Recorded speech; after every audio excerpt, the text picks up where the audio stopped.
ఇప్పుడు మన press club executive committee member ఉమగారు మాట్లాడతారు. వేణుగారు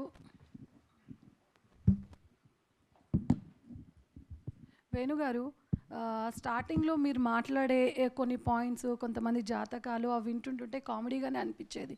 తర్వాత ఈ 6-7 సంవత్సరాల్లో మీరే సెలబ్రిటీగా మారిపోయారు.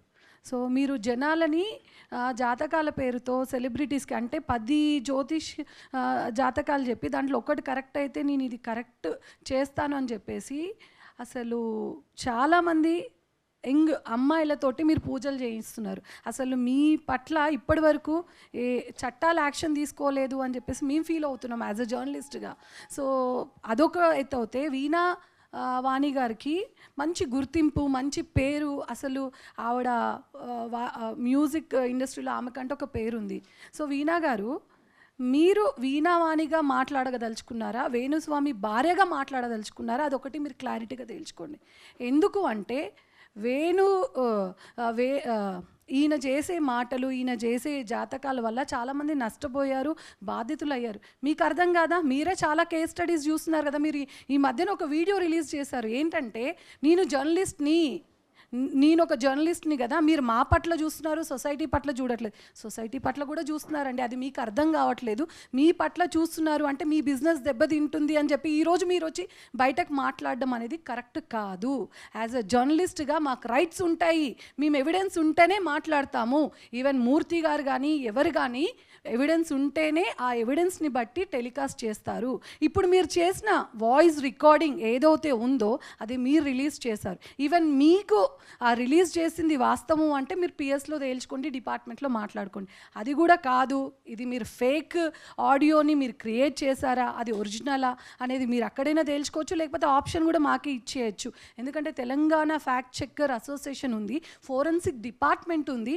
దాంట్లో ఎవరు ఆడియో రికార్డ్ చేశారు, ఎవరు ఆ పర్సన్ అనేది మేము కూడా క్లారిటీగా తెలుసుకుంటాం. అండ్ అది కూడా కాదు అని అంటే మీరు ఒక ఆడియో అంత ఏడ్చుకుంటూ పెట్టారమ్మా, మీరు ఒక ఆడపిల్లగా అంత ఏడ్చుకుంటూ పెట్టారు.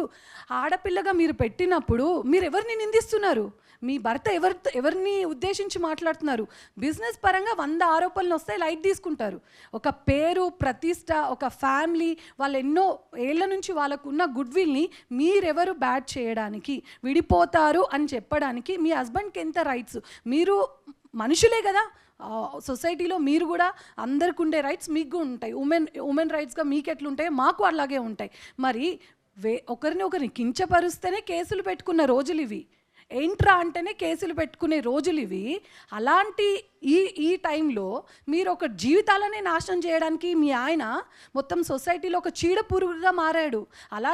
అలాంటి పర్సన్ని నువ్వు ఒక మీడియాలో వర్క్ చేశానన్నావు, కొన్ని ప్రోగ్రామ్స్ చేశానన్నావు, ప్రోగ్రామ్స్లో ప్రొడక్షన్లో నీకు అన్ని రకాలుగా అరేంజ్మెంట్స్ చేస్తే నువ్వు యాంకరింగ్ చేసావు. మరి వెనకాల జర్నలిస్ట్ కష్టాలు ఎలా ఉంటాయమ్మా? ఒక జర్నలిస్టు పొద్దు నుంచి రాత్రి వరకు కష్టపడితే ఒక ఐటమ్ వేస్తాడు. విలాసవంతంగా ట్రిప్పులు, ఎంజాయ్మెంట్స్, ఎంటర్టైన్మెంట్స్తో కూడుకున్న ఫామ్ హౌస్లు ఏమి ఉండవు. నెల జీతంతో పొద్దు నుంచి రాత్రి వరకు కష్టపడతారు. అంటే వాళ్ళు ప్రశ్నిస్తే బెదిరింపులక? మీరు అన్నారు కదా, వితౌట్ ఎవిడెన్స్ మీరు ఆడియో రిలీజ్ చేసేసి ప్రేమ కానీ, రాంబాబు కానీ అండ్ మూర్తి గారు కానీ విజువల్స్లో ఉన్నాయి. అక్కడ అమర్ అనే పర్సన్ ఐడెంటిటీ కార్డు మీరు మెన్షన్ చేయాల్సింది, అక్కడ ఐడెంటిటీ కార్డు కూడా లేదు. ఏం లేనప్పుడు మీ సొంతంగా మీ డిజిటల్ దాంట్లో మీరు అలా వేయడం తప్పు కదా. ఒక మాట, మిమ్మల్ని అంటే తప్పు వచ్చేసింది. మీరు ప్రపంచాన్ని, ఈవెన్ అంబానీ ఫ్యామిలీని కూడా మీకు కొంచెం మర్యాద తక్కువ వస్తే వాళ్ళని కూడా మీరు మాకు ఇలా మర్యాద తగ్గిందని చెప్పి మీరు తెప్పిపొడిచిన సందర్భాలు కూడా ఉన్నాయి. సో అక్కడ మీ వరకు ఒకలాగా, సొసైటీ అంతా అంటే మీ కాళ్ళ దగ్గర మీరేమనుకుంటా అలాగా. కేవలం జ్యోతిష్యం పేరుతో మీరు చేస్తుంది దందా కాదా? మరి వీణావాణి గారు, మీకు ఇంత సెలబ్రిటీ హోదా వచ్చింది కదా, మరి మీ భర్త ఒక అమ్మాయిని, సమంతానే కావచ్చు, రకుల్నే కావచ్చు, అందరిని అన్నారు. మరి అదే భర్త మీ జాతకం గురించి చెప్పించుకోండి, మరి మీరు ఉంటారా? ఇప్పుడు ఇన్ని ఆరోపణలు వచ్చాయి కదా, ఎన్ని సంవత్సరాలు మీ ఇద్దరు కలిసి ఉంటారు? అలా ఎవరైనా ఏ సోషల్ మీడియా అయినా మీ గురించి చేశారా? ఎందుకు ఇతర ఆడవాళ్ళే కానీ జర్నలిజం మీడియా రంగాన్ని మీరు బురద చల్లుతున్నారు? మాలాంటి వాళ్ళం కనీసం ఉండడానికి నీడ లేని వాళ్ళం కూడా ఉన్నామమ్మా. జర్నలిస్ట్ సంస్థల్లో చాలామంది కష్టపడుతున్నారు. విత్ ఎవిడెన్స్ ఉంటేనే వాళ్ళు ఆరోపణలు చేస్తారు, మాట్లాడతారు. మీరు ఏదో ఎస్కేప్ అవ్వడానికి, ఎక్స్ప్లెనేషన్ ఇచ్చుకోవడం కోసం అవతల వాళ్ళపైన నిందలేయడం ఎంతవరకు కరెక్ట్? మీరు నిందలు వేశారు కదా, మేము పోరాడడానికి మేము రెడీ ఉన్నాం. మరి మీరు రెడీ ఉన్నారా? ఇప్పుడు ఆ ఆడియో రిలీజ్ ఎవరైతే ఉన్నారో అమర్ అనే పర్సన్ TV5 సంస్థలో కానీ ఎక్కడ పనిచేయట్లేదు. ఆ పర్సన్ లేని పర్సన్ని ఆడియో ఎలా వస్తుంది? ఇప్పుడు మీరు చేసినట్టు అట్లా ఫేక్ క్రియేట్ చేస్తే ఎలా ఉంటుంది? మాకు అవన్నీ అవసరం లేవు. చట్టం ఉంది, లీగల్ ఉంది. మీకు ఇన్ని ప్రాబ్లమ్స్, ఈవెన్ బెదిరింపులకు వాళ్ళు పాల్పడినా you have any all rights మీకు ఉన్నాయి. మీరు ఉమెన్ కమిషన్కి వెళ్ళి అక్కడ ఎక్స్ప్లెనేషన్ ఇచ్చుకోండి, అండ్ డిపార్ట్మెంట్కి వెళ్ళండి, లీగల్కి వెళ్ళండి. ఇన్ని ఉన్నాయి. మీకు తెలీదా? లీగల్ టర్మ్స్ తెలీదా? డిజిటల్ మీడియాలో ఉన్నప్పుడు ఒకరి వ్యక్తిగత జీవితం పైన అసలు ఇవ్వడం కూడా తప్పే. డిజిటల్ మీడియాలో యూట్యూబ్ ఛానల్స్ కూడా ఇవ్వద్దు. డిఫమేషన్ కేసు పడుతుంది. మీ భర్త పైన ఎన్ని డిఫమేషన్ కేసులు పడాలి? అంటే ఈ బిజీ లైఫ్లో వీళ్ళు ఉంటారు అని చెప్పి మీకు నచ్చినట్టు మీరు మాట్లాడితే, వన్స్ ఇప్పుడు ఇన్ని రోజులు మీకు నచ్చినట్టు చేశారు, ఇప్పుడు అందరూ ఒక టీమ్గా ఫామ్ అయ్యారు. ఫామ్ అయినప్పుడు ఆయన చూసుకుంటాడు. మీకెందుకమ్మా? మీ సెలబ్రిటీ, మీ మ్యూజిక్ వరల్డ్, మరి జాతకాల విషయంలో మీ పాత్ర ఉంది అని ముందు నుంచి మరి మీ డిజిటల్ దాంట్లో కూడా మీరు టెలికాస్ట్ చేసుకోవచ్చు కదా. అసలు చాలామందికి వేణుస్వామి గారి భార్య అనేది ఈ మధ్యకాలంలో అందరికీ తెలిసింది. మీకున్న గుర్తింపు అది. సో మీ ఉన్న గుర్తింపుని మీ భర్తకు మీరు సపోర్ట్ చేస్తున్నారు అంటే, మీరు ఒక మాట అన్నారు జర్నలిస్ట్ అని చెప్పి. ఆ జర్నలిస్ట్ అనేది చాలా హార్డ్ వర్క్ చేసి మీరు ఆ ఫీల్డ్లోకి వెళ్ళి ఒక ఇంటర్వ్యూస్ చేసి అన్ని రకాలుగా మీరు కష్టపడ్డారు కదా.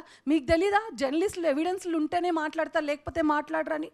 మీకు అన్ని రైట్స్ ఉన్నాయి. ఇప్పుడు మూర్తి గారు కానీ మీరు ఇన్ని అంటున్నారు కదా ఆరోపణలు. అసలు ప్రేమ గారు ఎక్కడున్నారు? నెదర్లాండ్స్ ఎక్కడో ఉన్నారు. ఆవిడ జూబ్లీ హిల్స్ దగ్గరకు వచ్చింది, రాజేష్. ఇవన్నీ కల్పితాలు. అసలు ఆవిడ ఇక్కడ ఉన్నది అవన్నీ ప్రూఫ్స్ చూపించండి. మీ తరపున పోరాడతాం. లేదు అంటే మీరు అన్నదానికి ప్రతిదీ మాకు ఎక్స్ప్లెనేషన్ కావాలి. చట్టపరంగా మీ పైన ఎలాంటి అలిగేషన్స్ వచ్చినా, ఈవెన్ మీ ఫ్యాన్సే చాలామంది కంప్లైంట్స్ ఇచ్చారు. అన్ని కేసెస్ బుక్ చేయాలి. దీని తరపున జర్నలిస్ట్ యూనియనే కాదు, ప్రెస్ క్లబ్ తరపున మేము కూడా పోరాటం చేయడానికి రెడీ. Thank you.